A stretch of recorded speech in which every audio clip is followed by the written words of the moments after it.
na changé motema nanga pona yo e bajenda bashida natika kanisa ta pona yango ata ndumba paza na pocha kotia amour ata molaso pe azalaka na droit savourer amour nakrakaka ye 7 jours chaque semaine nalelaka ye 365 jours par année fallait nasala ba featuring à mon album qui funa sa ba featuring na bato nakenda luka le roi de la forêt tina pala na kati album nzembo nange kaka moko à travers na ba parolier tango de atande tokenda na bazandu wana so sombi déjà no connaît comme ya yo eza su ya muto wana te en tout cas bato balimbisanga na ignorer sokoda te na ignorer pe ba grand te ngelo ke sala nga pasi comment tokosa na mboka mo bofandi boki structure mo ya mboka bato bawelera bambongo.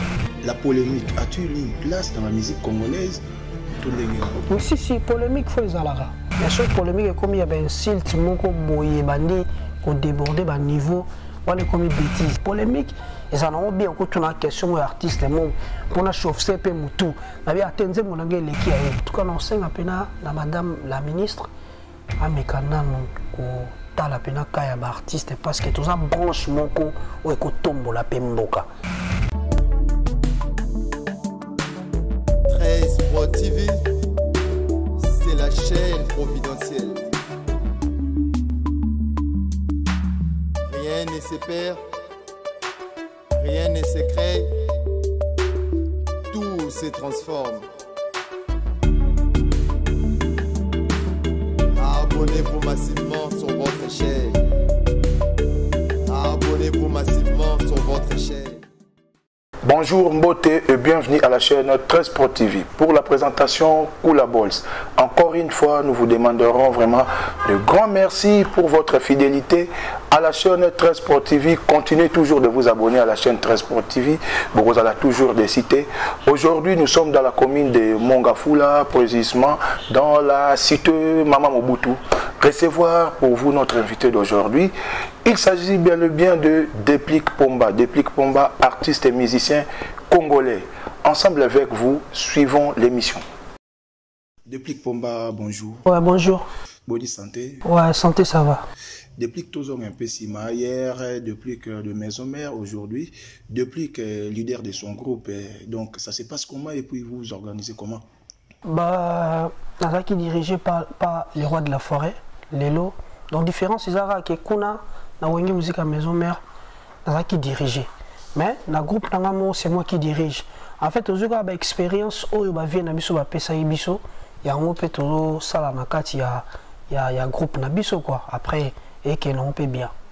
Est-ce que c'est facile de gérer Batou, co-gérer donc Batou, toute personne a besoin d'éducation, pas outil dans la famille naïe et Déplique. Donc c'est un peu facile ou ça vous rend vraiment service? Bah, ça vraiment tâche difficile parce que nous sommes outil d'éducation naïe, nous sommes au moins peut-être fois que ça passeport, carte électeur exact.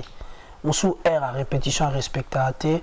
Bon, bah, disposition de joie, tout chaque discipline, mon place par tout bazar, discipline, tout voter à la loi. Donc, heure à répétition, ce qu'on y était, aux moins sanction et tout. Franchement, ils ont vraiment facilité. Mais avec le temps, toujours collapé, toujours fan à ma cambon, voilà, toujours qu'on s'est surmonté quoi. Et en tant qu'une personne humaine, donc vous vous dites peut-être, bah vieux, bah ça a raison, et bah on a géré biso, même si ma campagne c'est on a réclamé qu'on juger bah vieux ma bé. Aujourd'hui, yo moko zo vivre en peut-être vous vous dites que non, bah ça a un peu na difficulté, on a pas voilà, bah ça vraiment la difficulté. Bah côté monsieur tout comment on peut s'appeler bah vieux bah raison, parce que bah secret monsieur sur eux ils ont 4 orchestre. Bah mission bah yeba monter donc quoi yeba monter mais peut-être ça la réclamation d'un sous-net par exemple donc en Afrique du Sud donc manga mon a baxi 4 personnes mais bah mission bah bien monter dans ça on a bon on a nanine mais peut-être au moment la ka moto yo memi wana lobby pas ko fingo le sousou lobby p à ko qualifier des motos mabé et tout mais on ça ba cuisine interne voilà bah on va éviter voilà. Depuis pour de l'ouverture la stabilité avec Makambo et producteur, c'est comme un peu difficile na Congo, piraterie.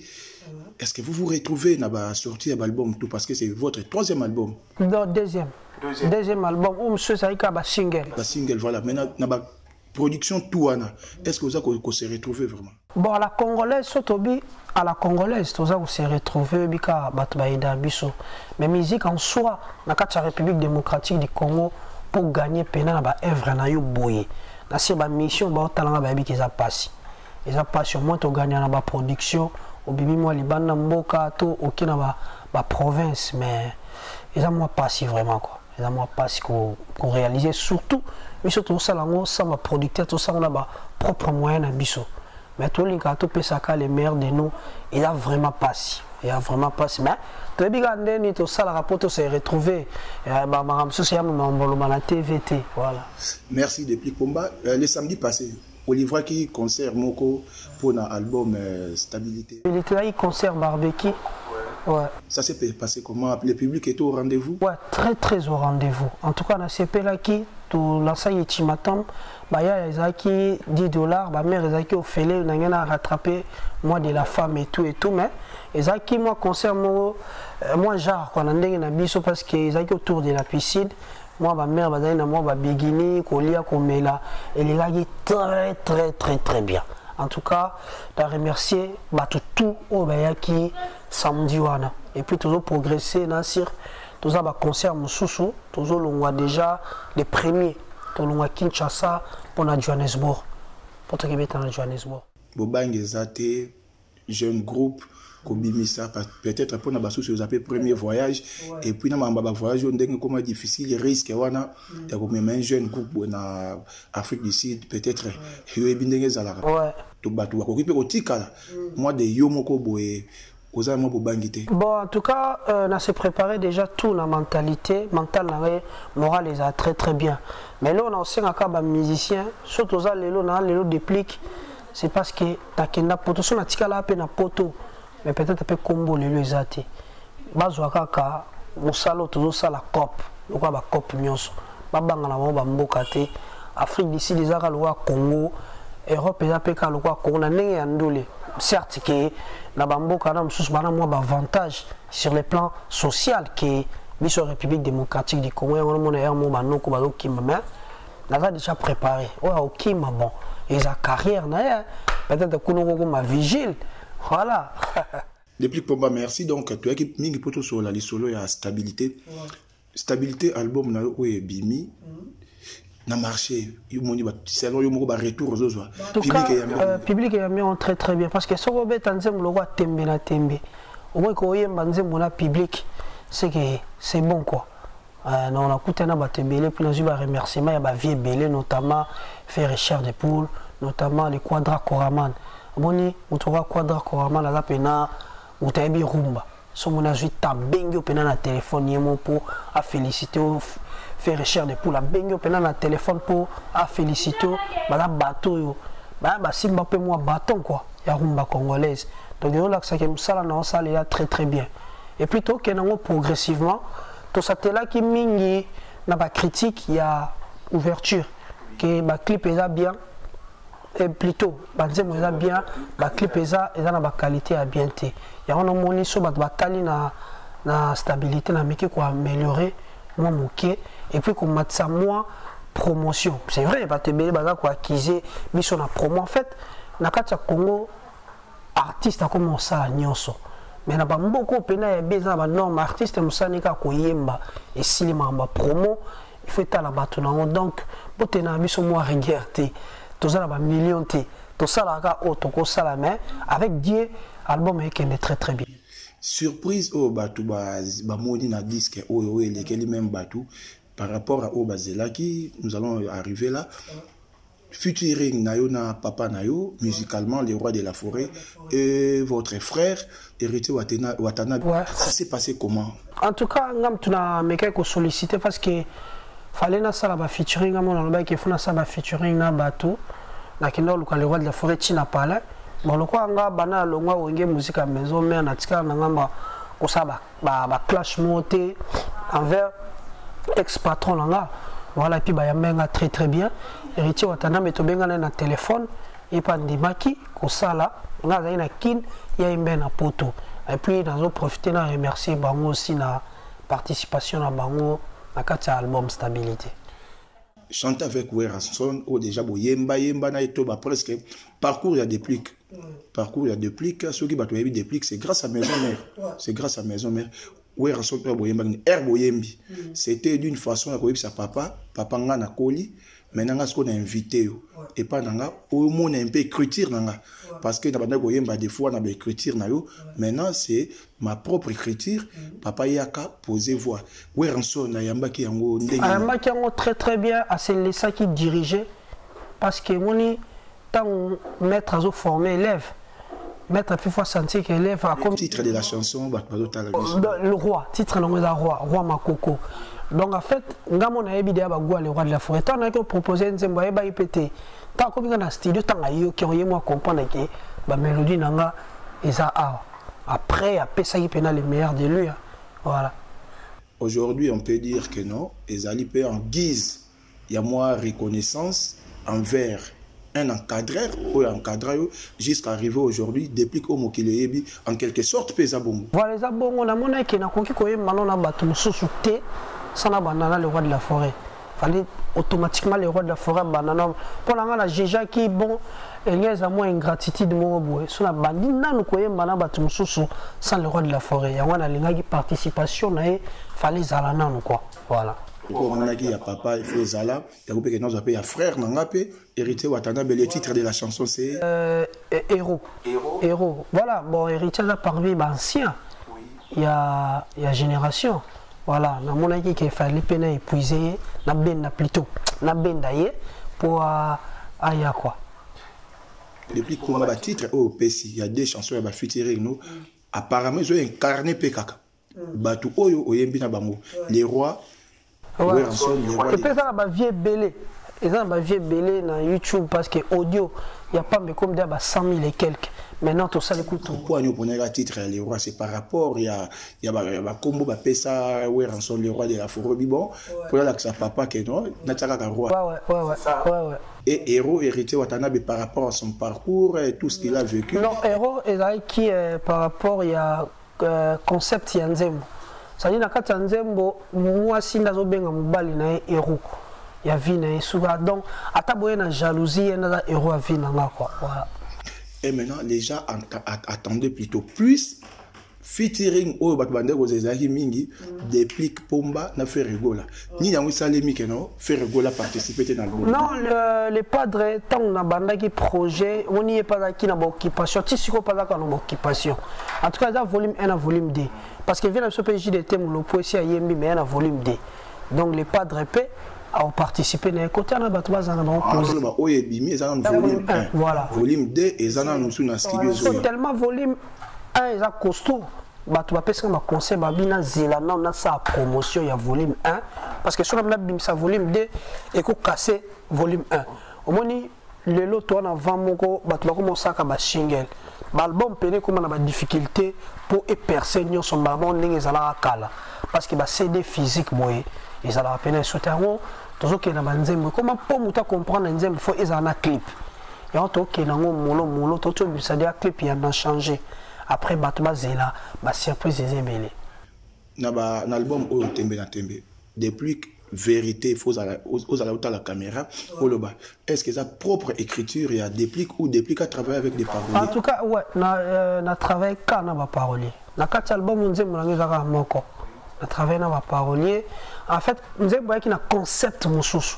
ngane mutunde na commission na concept wana mais dans nzembo na ngata nzembo na sombi après ngamo na komo chasko ba idée nanga ouais bosomba banzembo aussi il faut parler de achat banzembo vous achetez un resombi automatiquement ce qui muto pesi mbongo auteur compositeur donc compositeur esaïe mais ndenge atekelio œuvre d'esprit na ekomi ayo maintenant qu'est-ce qui fait que non mutu a tekelio nzembo et après ekomi après 10 ans ou 5 ans ramoni nzambe asungi album eke banzembo sali carton nango comme il faut et après akomi kozongela yo que non na ba écran sortie médiatique que depuis que m'a escroqué et puis voilà, ça vous fait comment vous les artistes? Ouais, ça la passe parce que tant que attendez to kena na bazando wana so sombi déjà le connaît comme yo eza su ya muto wana te et le connaît ça bien il faut ministère ya culture et art ameka ko structurer ba makambo ebele biso to ba chantre ngai comme ça ngomona na tala ba artiste ebele et puis ba grand artiste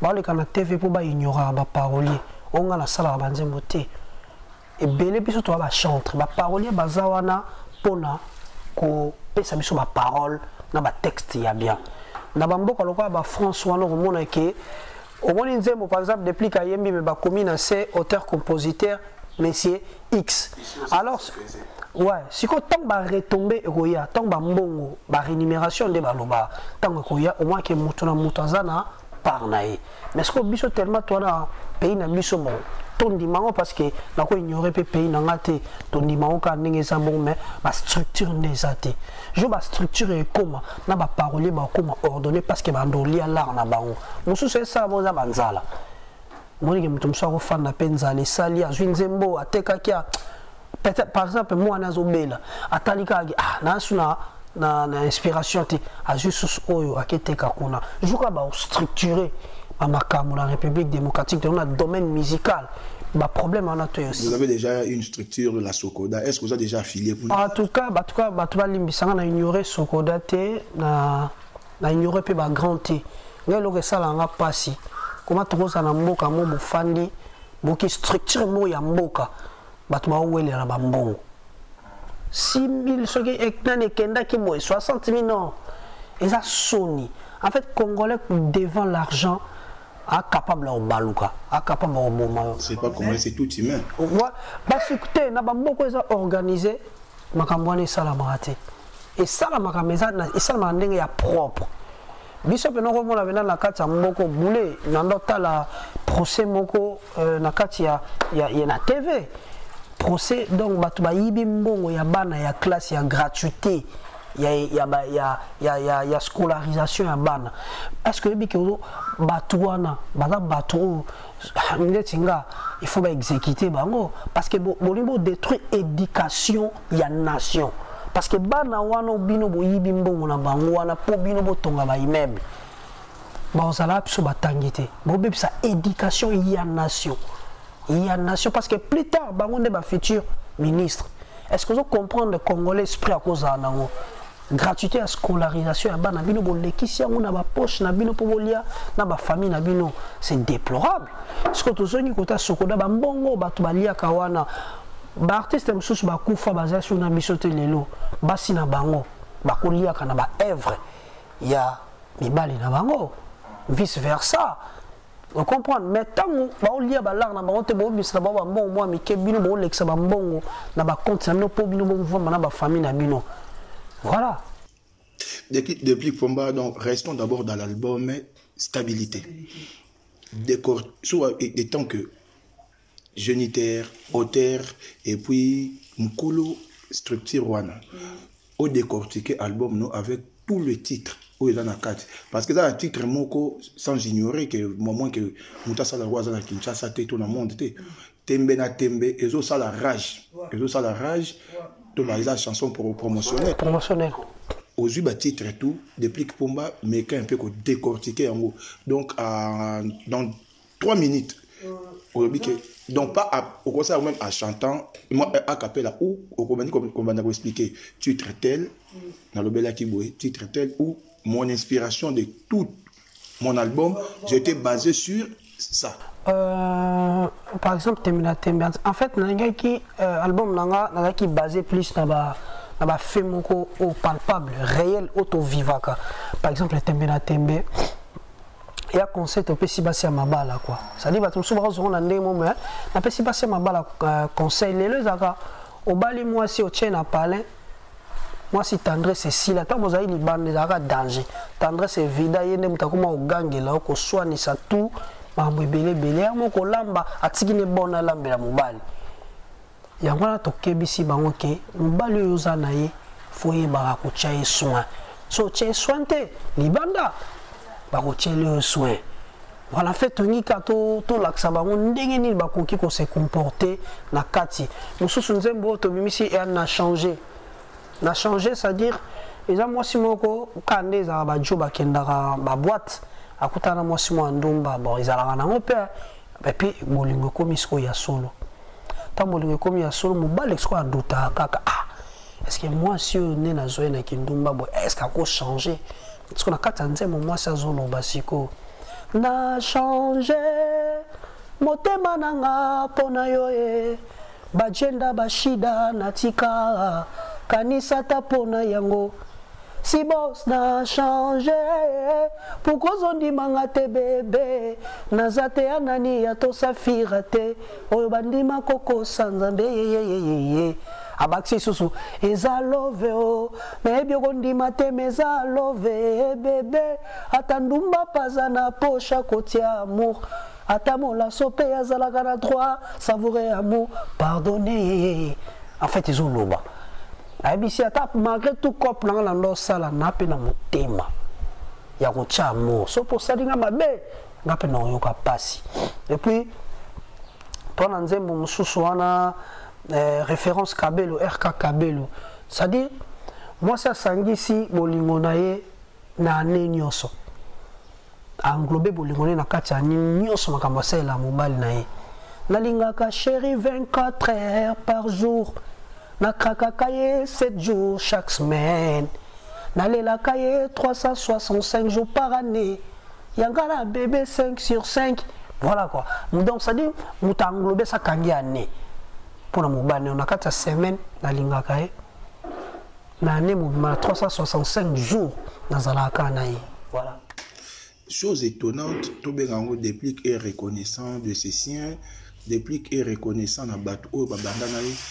Nous avons appris que vous avez chanté pour votre un de vos meilleurs amis depuis déplique début de sa carrière jusqu'à aujourd'hui. Aloubo. Ouais, Lobo, voilà. La chanson, le titre. Septembre. C'est-à-dire, avant mon tour, bon, a déjà avant la bande. Bon, là, côté Wenge, il n'y a pas Kakol, il y a Lobo. Donc, ça date avant que tu aies Kende, Poto. Là, ça toujours bon. La ligne à battre, la ligne est vrai. Pour la salle, on n'a pas Lobo, notamment Mastamo, tout ça, c'est bon. Tout ça, les sous-stés, les lots. Trésor, il y a par rapport, il y a la reconnaissance parce que dans la ramoutmo il y a mot vrai bien qu'il n'a pas discipliné dans ma kamnanga en fait dans la zana batunanga ya mpiaka ba vrai ami et ça ba ami o ba eba na nzala ke ba ami oyo ba ko yebuna erala oye ba teska zo linganga pour des vrais tout pour des faux donc ba vrai ami là ba ami ya mpiaka ngono monaki dans un loko c'est la louboté tikala quand même histoire moko boye pona ye ayebaki non mutsunanga mo depuis ka sala nganzembo quoi voilà depuis Pomba to ke malembe na suka ya entretien na biso ya lelo surtout tout na votre plus grand rêve na musique ou ya carrière ya yo moko ezalaka nini ba musique na poussa na ekende et traverser ba couche ebele voilà rêve na ngwana place pena naza na moi ba projet mo ya bien. Il faut 6 l'année de projet. On dit que année où aussi ça non projet dans personnel, il y a vie dans privé. Après on a question si c'est pas projet vie dans privé, on s'est lancé si quoi na projet wana et on pousse la musique en fait. On a la peine trop sous Kinshasa ti. Il faut moni Kinshasa ba ebibiso déjà faut ce qu'on forcer pe na bamboka mususu par exemple la ko longwana na Cameroun. Na 6 mois na Cameroun.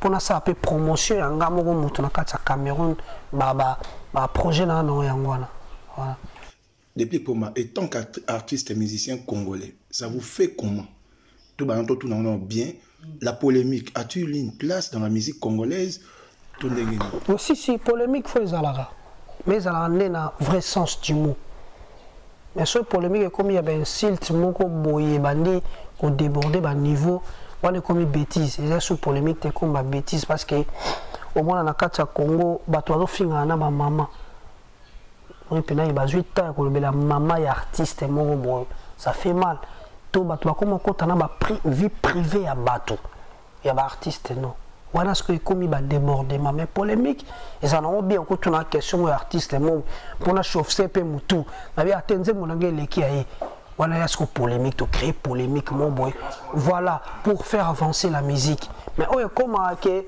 ande c'est lo boya ya bi ko lo bango tete wana ba débordement na vie na yo sala ngote na vie no artistique na linga polémique te mais na yaka nde ko recadrer moto abungelinga wande na otikate so otumboli longa te jamais na kufana na loba toujours batu basa ba rétro ya ba émission nanga babisanga journée nonga dasi na banda moto so moninga na yé na télé pour ko répondre moto mo olande na ba émission ye muta déconnelenga alors na ko tika epete voilà depuis chrétien musulman kimbangiste confession religieuse na famille chrétien na famille chrétienne mais sauf que sauf dans la véridique agenda ni kolo praite voilà on a Adam église dédiée à la maison voilà na palais mais na famille chrétienne comme biso baluba et rata kututi na famille chrétienne donc chez biso le sambo primaka na niveau moya fo voilà le sambo est primaka maintenant les gens au bazo landa biso et de yomoko ya moko vanda raboué on vous traite les artistes et musiciens des Batouaki ici, des magiciens. Est-ce que la pratique magie ou fétiche ou sorcellerie a-t-il une place dans la musique congolaise? Si, Ezali. Que les musiciens Ezali bonga nana procédaka na ma fétiche. Voilà. On est en train sur la mokili. Abiso go sali be fort rozwa. Comprendre na ndenge na sambelaka pona ngala bien parce que na mukili ya mabe obo fanda be ba tikelo mba sope na porte à palais sans amuta ba vie de prière efficacité et ko kanga opé pour toi na mukili ya mabe mukili ya Satan vraiment donc il faut qu'on se protéger na ndenge ya bien quoi voilà parce que mon ata boko qu'on a biso africaine to benga ngo sorcellerie mais la sorcellerie te no peut pas bako qu'on a bi non pour protéger là ils dépliquent ils engaillent na habité bato ba talanga so bango ba kenda église ba ke église mais ngapela ngo kepa ba koko ndeni voilà déplique bomba et logo to ko le kangote déplique bomba na famille selon nos recherches ndenge to totali babi déplique bomba na famille ba zela to comme musicien bando zelo mingi côté balé un bon numéro 10 ouais na musique yo ya nini bon na ndule ce que c'est logo ya makila ya famille so grande sœur na so moni nga zo yemba oli la fort est-ce qu'on appelle na ba te ki na ngana eloko na kati nanga mais est-ce que même akolo pena bon le bada na koli déjà na wana mutaba masanga mamututu la ouais na mela te boki na mela na whisky na mela nanga mais na temps musalati so net na palais na mutu na pe na ba désir nanga voilà na mela nanga mais tant pena na ndo kola te makolo mi balé ndo sala pena et ben neufement au sala voilà mais dès que l'homme propose Dieu dispose Nzambe a orienté kinga na makambo ya musique. Déplique Pomba gouvernement bimi donc la politique bien que aux apolitique mais dis-moi il faut boire comme c'est par rapport par rapport à ministère tutelle au bino ministère de la culture et art bâti madame Astrid Déplique Pomba ce qui n'est ministre apprécié audience à Yambayo habite Déplique soumettre au nom il y a artistes et musiciens tout ba couche tout musique kakate cordonnier menuisier comédien et tout Déplique Pomba au soumettre moi bakana bino ya liboso ko bandanine pour les artistes en général ba rémunération à artiste il faut pas se retrouver l'état fa somba ba artiste monde na ba mboka bon on le plus domaine na biso pour na artiste musicien moni na ba mboka ndeti na ba ngolande na mona l'état kendanda zu artiste l'état yemo ka bimisi artiste tant bon yo kota l'état na foot artiste après l'état azo zoapé par na peu kota na kesa l'état et là ba bossa na natala na kati mboka na biso richesse à part ba richesse na biso otozana ngo to na richesse monene o eza musique o ekokotisa mbongo ya danger na économie ya mboka na biso mais l'état tala ngo te ba tcha biso ka ba l'échec. Je suis suite à vous-même, vos rancœurs. Voilà, yangwana, nazolo ba mutema mabe. Est-ce que vous imaginez tout ça mboka ya musique mais na kati ya Congo to na sala musique te. To na studio danger te. Kasi yango makambo nazoloba ke mutu to alinga chambongo na poche na nga pona nga fallait pas ba benga kutu batu ba kende kuna. L'état fallait ka yemo ka sali sala danger studio à danger à pas comme on joue artiste.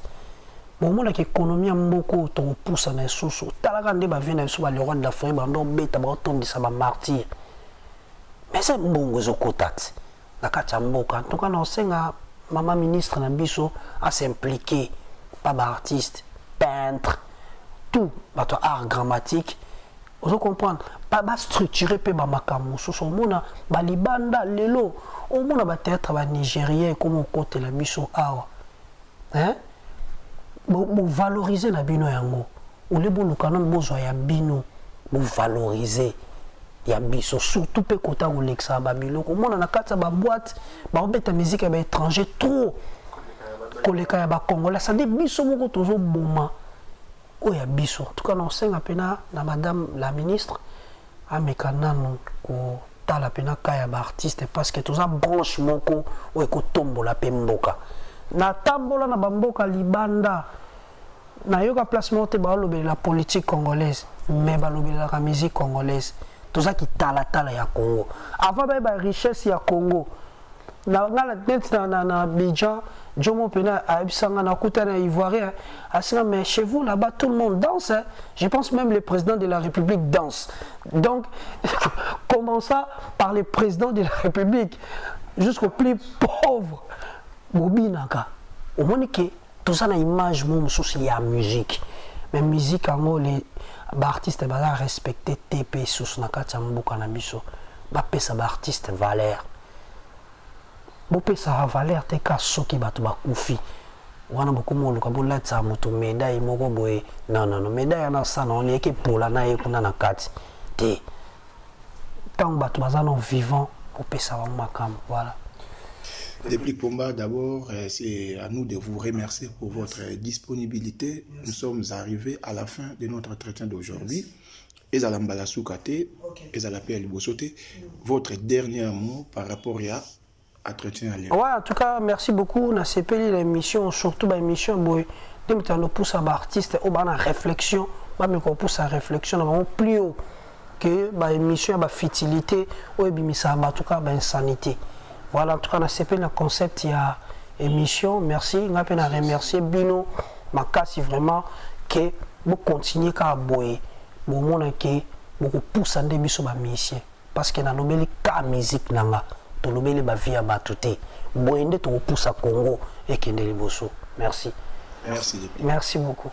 Et bien voilà, donc Bolandi Binonion Stundenge et Michel Lekina, l'artiste et musicien de Plik Pomba, il a plus parlé de son album Stabilité, les albums ont marché, et puis il y a Betima Solo, il y a un projet à venir, et puis il y a petit souci, il y a Zalakanango, donc dans la musique, et puis et pour la musique congolaise, il a parlé de lui, il a parlé de sa musique. Et puis, toujours, vous allez abonner à la chaîne Nabino 13 Sport TV. Pour la présentation, c'est toujours et c'était toujours Kula Balls. Encore une fois, un grand merci. Si on ne se voit pas, on s'appelle. On est ensemble.